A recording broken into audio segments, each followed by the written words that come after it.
huésped de las sombras, una vida bajo su mirada. El silencio roto.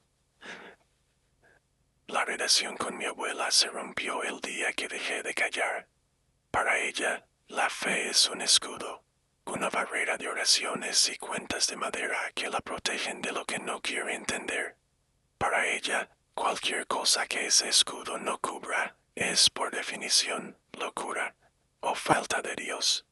Pero mientras ella se refugia en sus rosarios, apretando los puños contra lo invisible, yo me refugio en algo mucho más frío y cortante, la lógica de lo que viví. Mi familia me cree. No es un acto de fe ciega, es que ellos también han visto los rastros, han sentido ese frío repentino que te vacía los pulmones en pleno verano, han escuchado el crujido de la madera bajo un peso que no debería estar ahí. Pero yo soy el único que ha cruzado miradas con el vacío, el único que conoce la textura de su sonrisa. Esta es la reconstrucción detallada de mi sombra. A esa edad, los recuerdos suelen ser neblina, fragmentos inconexos de colores y voces. Pero este recuerdo, este es de cristal, afilado y transparente. Vivíamos en una casa de techos altos, de esas donde el sonido rebota y parece que las paredes guardan secretos. Los pasillos crujían constantemente con el cambio de temperatura, como si la estructura misma estuviera respirando. Mi habitación estaba al final de un corredor que, de noche, bajo la mirada de un niño, parecía estirarse kilómetros. Me desperté con esa sed punzante que solo tienen los niños, una necesidad física que te obliga a abandonar la seguridad de las sábanas. Salí de la cama descalzo, sintiendo el frío del suelo. Mi habitación estaba sumida en la oscuridad total, pero el pasillo recibía un hilo de luz de la luna, una línea pálida que guiaba mis pasos. Al pasar por la puerta del cuarto de mis padres, me detuve en seco. No fue por un ruido, fue por una presión en el aire. El ambiente se sentía pesado, cargado, como si la habitación estuviera sobreoxigenada, vibrando en una frecuencia distinta. Allí, a los pies de la cama donde mis padres dormían profundamente, se alzaba una figura que desafiaba la geometría del cuarto. Medía al menos 2,5 metros. Su cabeza casi rozaba las molduras del techo. Era una sombra, sí, pero una sombra con masa, más negra que la propia noche que la rodeaba. Pero lo que la hacía verdaderamente terrorífica era su corona. 2 cuernos macizos, curvados hacia atrás, con la textura aparente de hueso viejo, poroso y antiguo. No tenía ojos, pero sentí su enfoque láser sobre mí. Fue una conexión instantánea. Y entonces vi su boca. No eran labios humanos, era una hendidura que se curvó en una sonrisa imposible, llena de una malicia inteligente, una alegría depredadora por haber sido visto. Mi hermano pequeño, un bebé en su cuna a pocos metros de aquel ser, ni siquiera se movió. El silencio era absoluto. Caminé hasta la cocina, llené mi vaso con manos temblorosas, y volví a pasar frente a la puerta. Él seguía allí, inmóvil, escoltando sus sueños, o simplemente esperando el momento de despertar. 9 años de tregua nos hicieron bajar la guardia. El tiempo tiene esa capacidad de diluir el terror, de convertir a los monstruos en pesadillas de la infancia.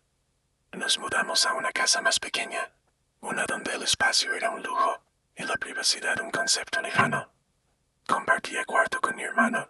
Nuestras camas estaban pegadas a las paredes opuestas, dejando un pasillo central estrecho. Ese pasillo se convirtió en el escenario de una guerra psicológica que duraría años. Él regresó. Ya no tenía cuernos, pero su energía era mucho más agresiva, más invasiva. Ya no se limitaba a observar desde la distancia. Ahora se movía. Cada noche, entre las 2 y las 4 de la mañana, me despertaba el sonido de una respiración que no era la de mi hermano. Él estaba allí, de pie junto al armario, Una columna de oscuridad líquida que parecía absorber la poca luz que entraba por la ventana. El juego era siempre el mismo. Él se deslizaba hacia mí, acortando el 1,5 metros de distancia con una fluidez natural, sin pasos, sin peso aparente. Yo me quedaba rígido, fingiendo dormir, con el corazón martillando contra las costillas, sintiendo como el frío de su presencia me erizaba el vello de los brazos. Cuando estaba a centímetros de mi cara, cuando podía jurar que sentía su aliento seco, ese olor a aire estancado, se lanzaba hacia atrás, fundiéndose con la esquina en un movimiento que ningún ser físico podría replicar. Pero una noche, decidió que el miedo ya no era suficiente. Decidió cambiar las reglas. El silencio fue roto por el roce del mimbre. Nuestro cesto de zapatos, situado en un rincón, comenzó a vibrar. Vi, con los ojos entreabiertos por el terror, cómo mis zapatas y las de mi hermana se elevaban. Flotaron en un círculo perezoso, desafiando la gravedad, girando sobre nuestras cabezas como un móvil macabro, como una danza ritual en el vacío. Tras un minuto de danza silenciosa, cayeron al suelo con un estruendo seco. Al día siguiente, mi madre me regañó por el desorden. Yo no dije nada, simplemente recogí los zapatos, sintiendo el cuero frío, sabiendo que él me estaba demostrando que podía manipular mi realidad física si se lo proponía, que mi mundo de objetos sólidos era de papel para él. El último encuentro fue el más perturbador de todos. No ocurrió en el mundo físico. No fue una sombra en un pasillo. Fue una invasión directa a mi mente. Estaba sentado en mi cama en una casa completamente distinta. Era una tarde nublada, gris, normal. De repente, el sonido del mundo se apagó. El tráfico, los pájaros, el murmullo de la casa, todo desapareció. Mis paredes se disolvieron, se desvanecieron, como humo, y me encontré de pie en un interior desconocido, frente a un enorme ventanal de cristal corredero. Afuera no estaba mi vecindario, no había calles ni árboles. Había una llanura infinita de hierba amarillenta, seca, bajo un cielo de un color carmesí violento, como una herida abierta que supera luz. No había sol, solo una luminiscencia roja que lo tenía todo de un matiz sangriento. Y allí, en medio de la nada, estaba él. Ya no era una sombra borrosa, era una silueta nítida, imponente, recortada contra ese cielo de pesadilla. Estaba esperándome. Escuché el chillido metálico del riel de la puerta corredera. El cristal empezó a abrirse lentamente, por sí solo. Un viento caliente, cargado con un olor inconfundible a azufre y a ceniza, empezó a entrar en la habitación, golpeándome la cara. Justo cuando la apertura era suficiente para que aquella entidad diera un paso hacia adentro, justo cuando su mano de sombra iba a tocar el marco, mi visión estalló. Regresé a mi habitación.